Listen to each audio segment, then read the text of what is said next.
Kaixo, gaur bata waf eta bata miau jolasak ekartzen dizkizuet. Gerra jolasaren jolasa da, berez, 3 eta 6 urte bitartean gomendatuta, beraz aur bastante txikiekin jolastu gaitezkena oso erresa delako. Eta alturak lantzeko jolas bat da, hau baino altuago, hau baino bajuago, zenbakiak ere landu ditzakegu, aurra momentu hortan badago, 3 urtekin ez, baino pixkat helduagotan bai. Goazen txakurrarena ikustea. Ba. Zer egin behar da jolas honetan? Ikusten dezuenez, txakur batzuk ditugu, batzuk 3rainoko alturarekin, beste bat batekoa, 4koa, 5eraino. Eta zein dugu, kartak nahastu, eta ez bi jokalariren arteko partida bat bada. Karta kopuru berdina emango diogu jokalari bakoitzari, 3 edo 4 jokalari bagina, karta kopuru berdina beti. Eta ze egingo dugu?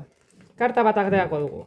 Hemen, ikusten dezue, hau bat eta hau bi. Orduan aurrari galdetuko diot, ze txakur da altuena? Hor landuko dugu altuena edo ze txakur da baxuena? Landu nahi dezutenaren arabera.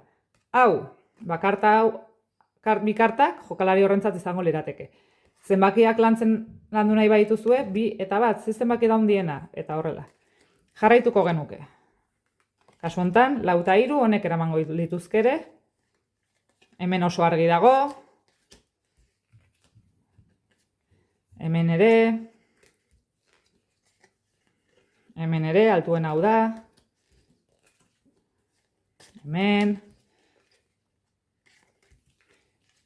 A ber. Imaginatu, empate bat daukagula, horrela. Ze egingo dugu empate bat daukagunean? Bata wof oiukatu beharko dugu. Hori oiukatu eta karta bat buruz bera jarri, urrengoa buruz gora, eta orain gontan karta handiena duenak, karta guztiak eramango ditu berarentzat. Beraz, karta pila eramango ditu. Berriro empate atera izan balitz, berriro jarriko genuke buruz bera karta bat, eta buruz gora. Orduan karta desente eramango genituzke.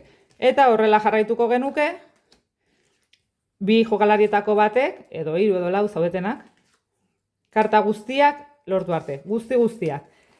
Karta guztiak lortzeko batzutan partida luze egiten da. Horrelako kasuetan egin dezakezuena da denbora bat markatu. 10 minututan karta gehien lortzen ditunak irabazten du. Aukera bat izan daiteke. Hau, bata waf. Bata miau erakutsiko dizuet. Jolasa berdina da, iguala. Ez dau aldaketa bakarrakin. Empatea ateratzen zaigunean, bata waf esan beharrean, bata miau esan behar dugu. Orduan, nola jakin zein erosi ez? Zuen aurrak txakurtzalea bada, bat txakurrak. Katuak gustatzen bazaizkio gehiago, katuak. Desberdin tasun bakarra hori baitelako.